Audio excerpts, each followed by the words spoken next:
Morning students. So today we start with there is a next chapter that is applications of derivative. तो अब तक हमने जो first दो चैप्टर पढ़े जहाँ पर हमने फंक्शंस के बारे में पढ़ा. The functions are continuous, discrete. After that बहुत सारे हमने लॉग फंक्शन, एक्सपोनेंशियल फंक्शंस देखे.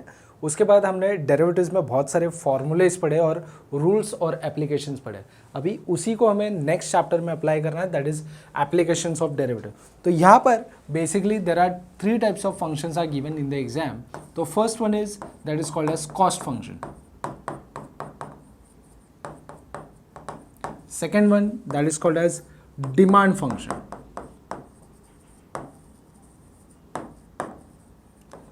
And third one that is called as elasticity. So first we are talking about the cost function. So cost function में cost is always we are talking about there is a producing x units. There is producing x units.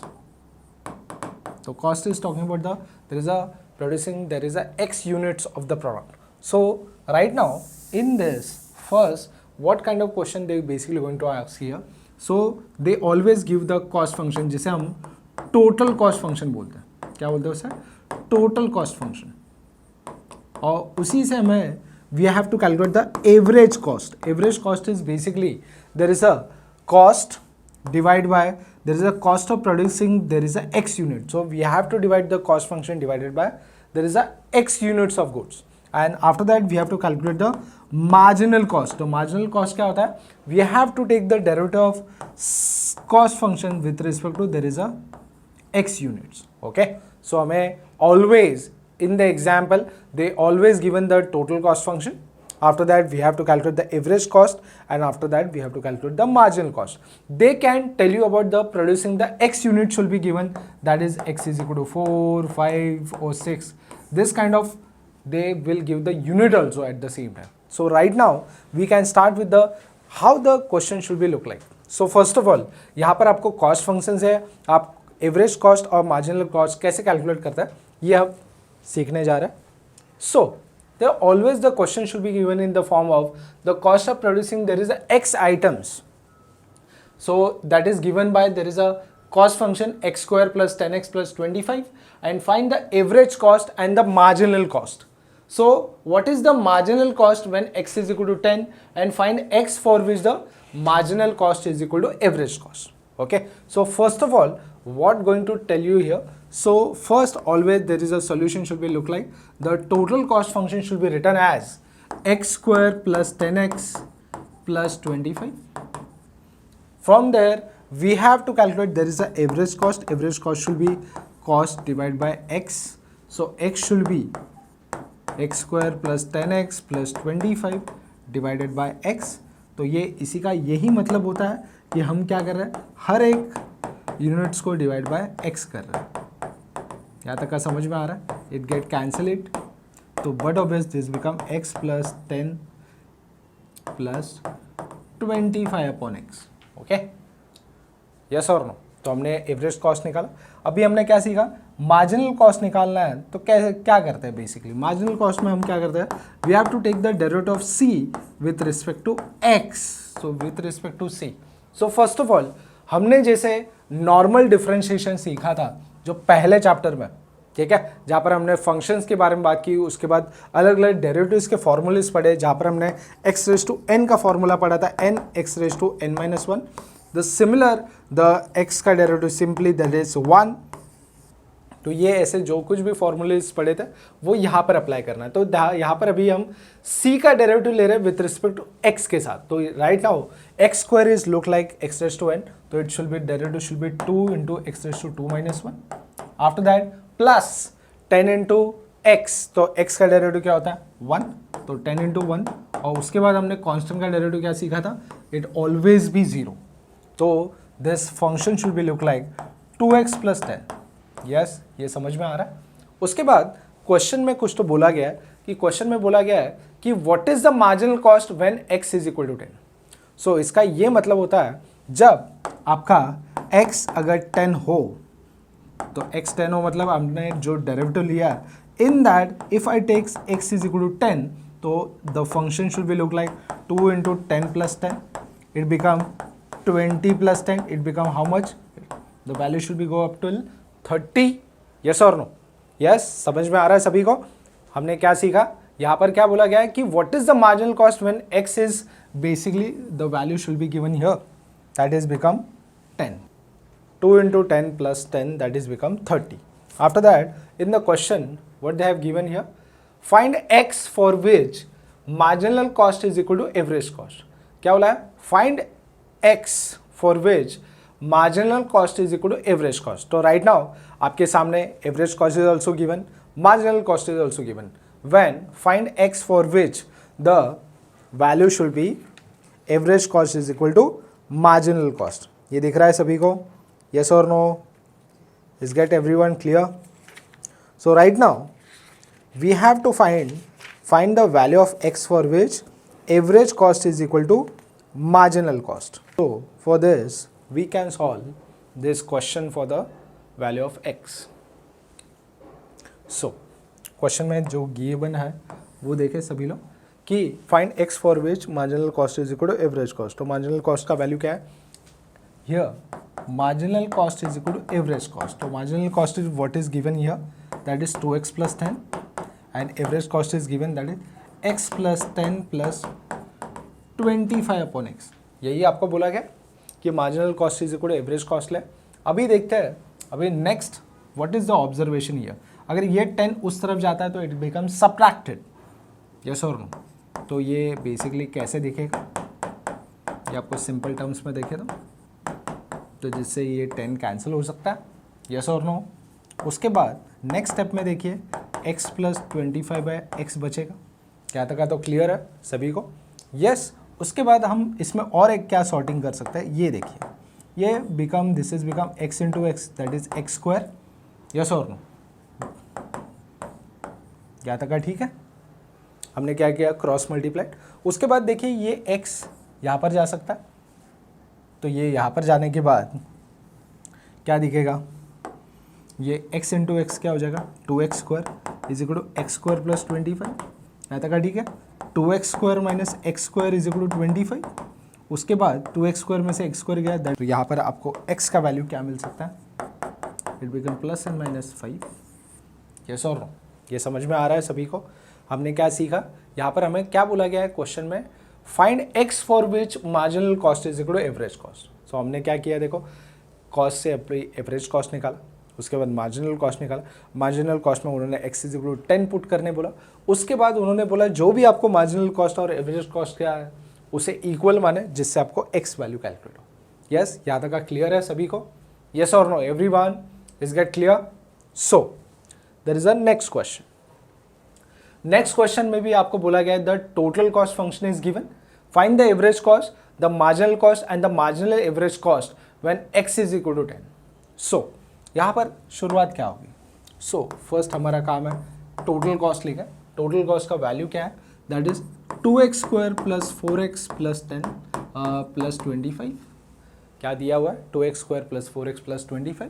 यहाँ से अगर average cost निकालना है तो average cost should be cost by x. This is become 2x square plus 4x plus 25 and divided by how much, x. So it become in the next step, this is look like, yes or no? After that this x get cancelled, this is 2x plus 4 plus 25 upon x. Is get clear right now? After that we want to find out the marginal cost. So marginal cost basically क्या होता है, marginal cost is basically we have to take the derivative of c with respect to x, with respect to c we have to take the derivative. So right now ये 2 आपका constant है. X square मतलब क्या होता है, x raise to n 2x⁻² minus 1. उसके बाद x का डेरिवेटिव क्या होता है, 4 into 1 एंड कांस्टेंट इज 0. तो इन नेक्स्ट है 4x प्लस 4. क्या तक क्लियर है? Is get clear?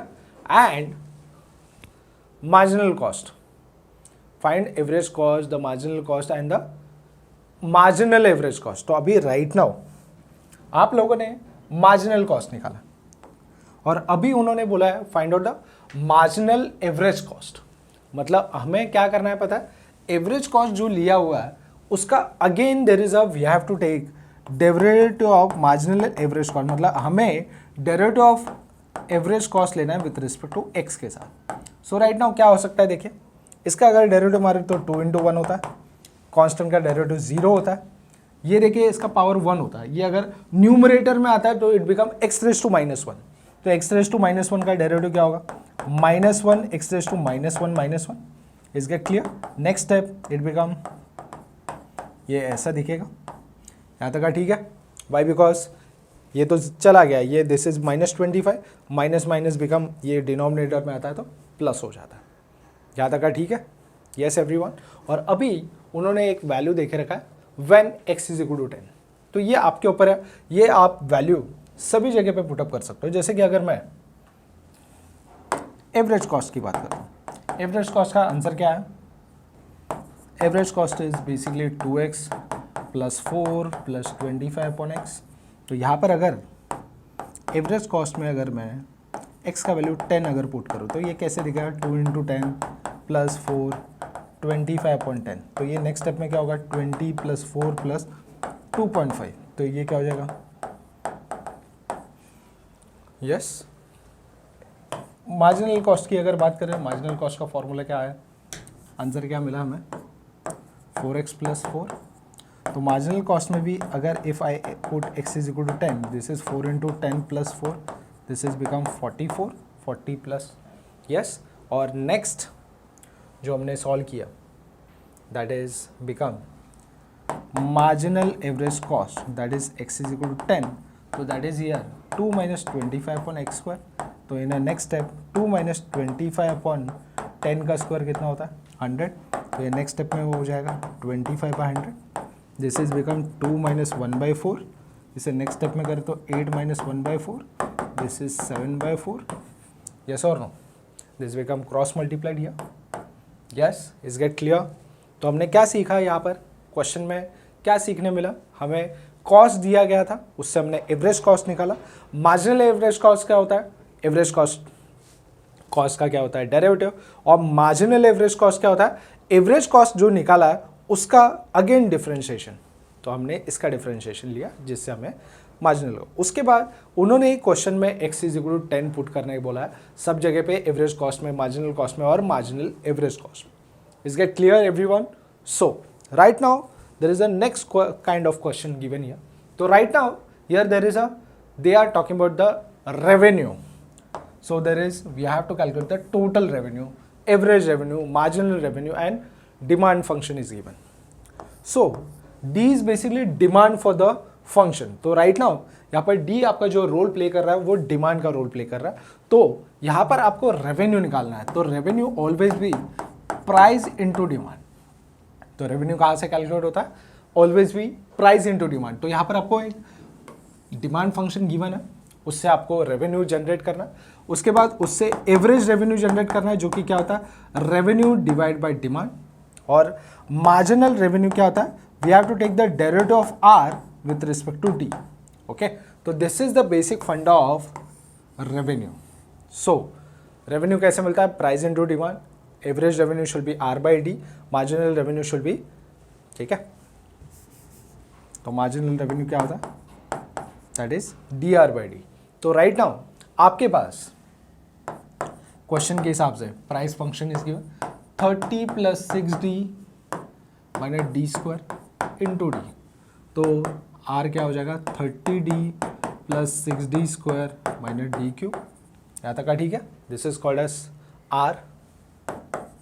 उससे आपको एवरेज रेवेन्यू निकालना है तो R upon D, R upon D मतलब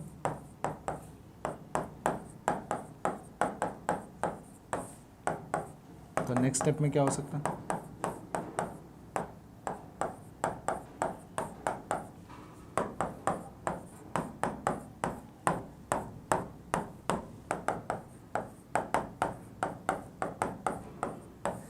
यस, यहाँ तक का ठीक है। उसके बाद we have to calculate the marginal revenue. So M R should be, we have to take the R का derivative with respect to D के साथ। तो अभी आपका जो डी है it's look like a X. तो राइट नाउ हम जब एक्स का डेरिवेटिव लेते थे वैसे ही सिमिलर डेरिवेटिव यहाँ पर लेना। तो यहाँ पर बेसिकली क्या है आपका D is equal to x है, जैसे हम एक्स का डेरिवेटिव लेते थे वैसे डी का लेना है। तो राइट नाउ यहाँ पर डी है, अगर यहाँ पर एक्स होता था उसका डेरिवेटिव क्या होता, 1 होता। उसके बाद डी स्क्वायर है, तो डी स्क्वायर मतलब होता है एक्स स्क्वायर के जैसा, 6 into 2 D raise to 2 minus 1।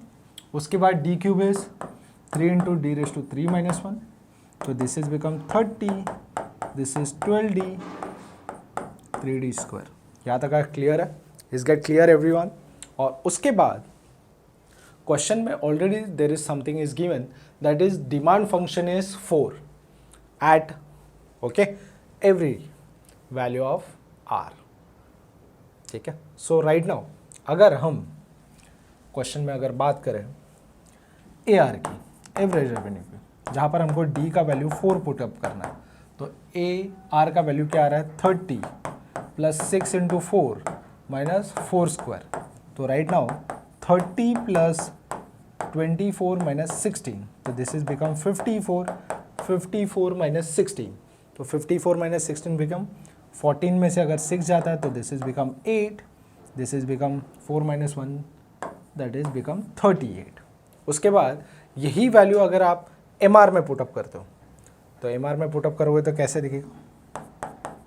M R should be 30 plus 12 into 4 and 3 into 4 square, when D का वैल्यू जब 4 होगा, तो 30 plus this is become 48, 3 into 16, this is 30 plus 40, 48 get cancelled, this is become 30.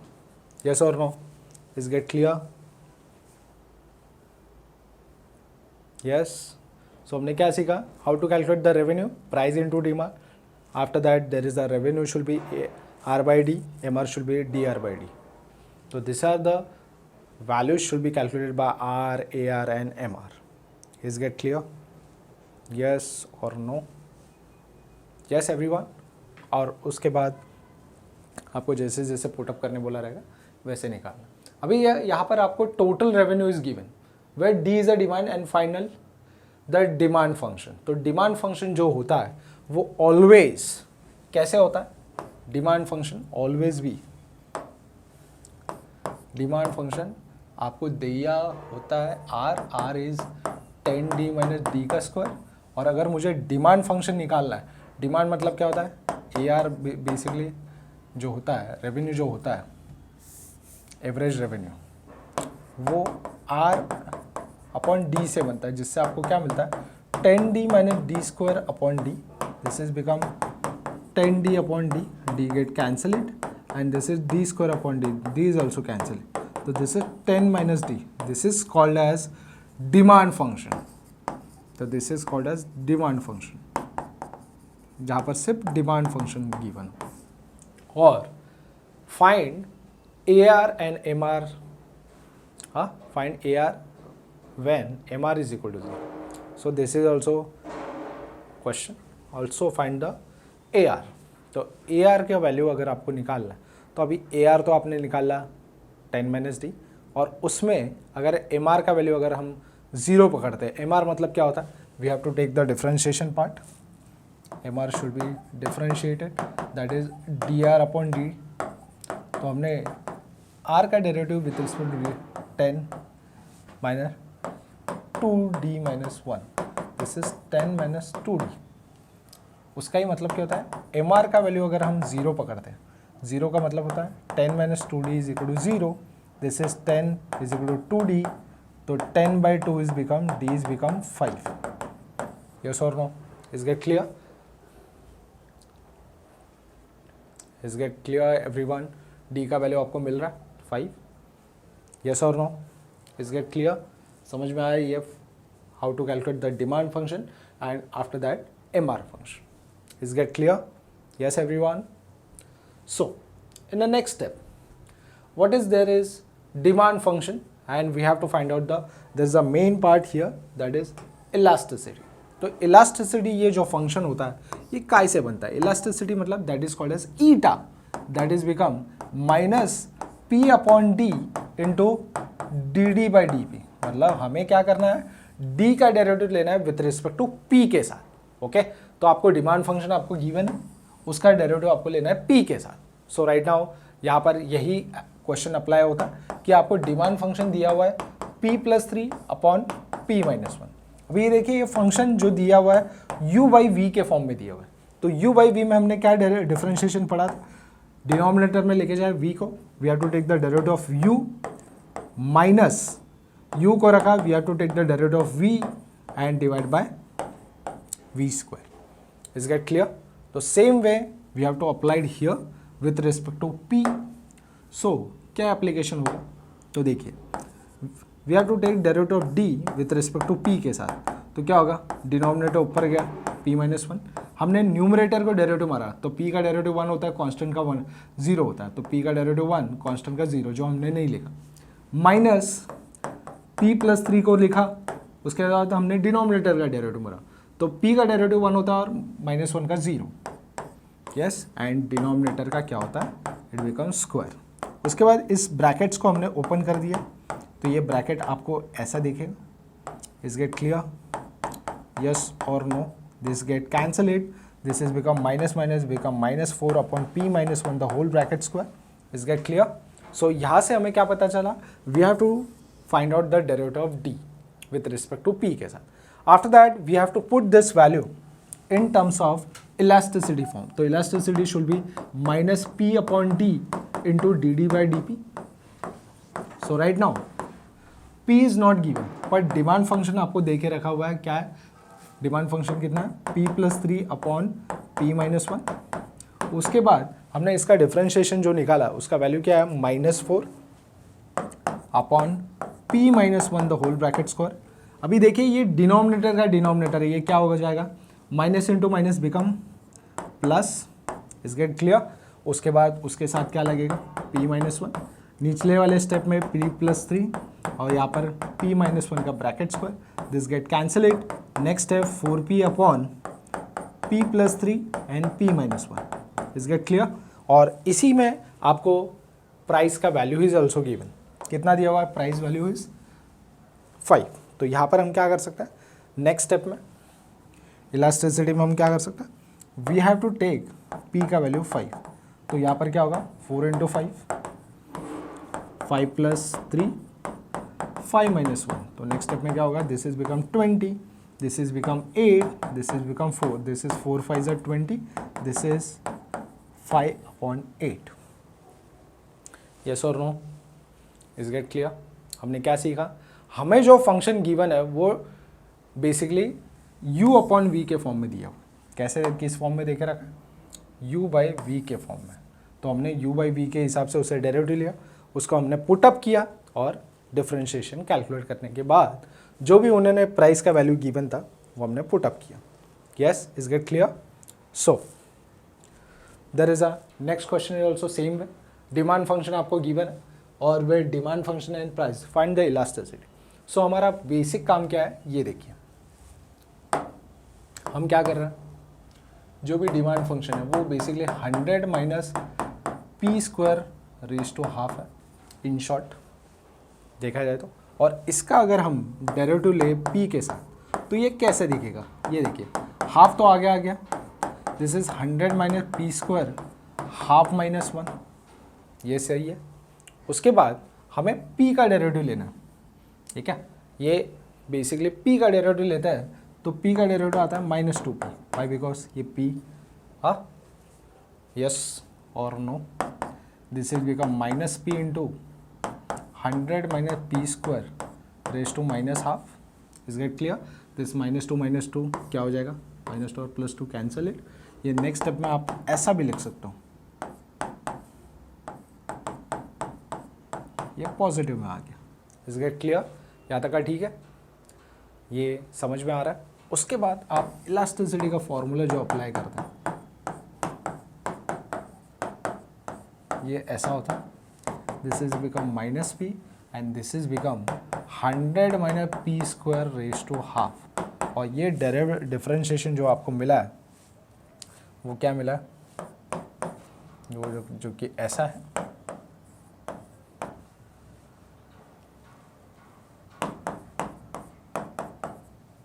Is get clear? यहाँ तक का ठीक है। Minus minus क्या हो जाएगा, simply it become plus. Yes और नो?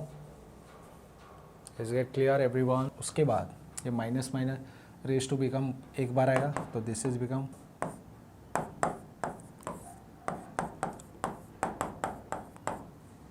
तो basically if I take eta का value p is equal to 8, तो उस समय क्या हो सकता है 8 का स्क्वायर, ठीक है, और 100 माइनस 8 स्क्वायर, यस। उसके बाद this is become next step 64, ये क्या होगा 100 माइनस 64, दिस इज 64 अपॉन 36, बराबर क्या, yes, is get clear everyone.